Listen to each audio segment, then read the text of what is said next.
buhok niya parang pugad, pero never nagka-cheese. Kahit di na ako mag-bars, ito'y turog sa comedy.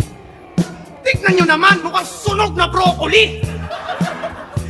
Sarap sampalin ng full blast nitong once a year mag-toothbrush. Nung lumabas kasap natakot yung nurse. Nung siya'y papabinyagan, di pinapasok sa church. Ikaw ay salot sa earth, kilala sa buong Pinas bilang buraot ng shirt.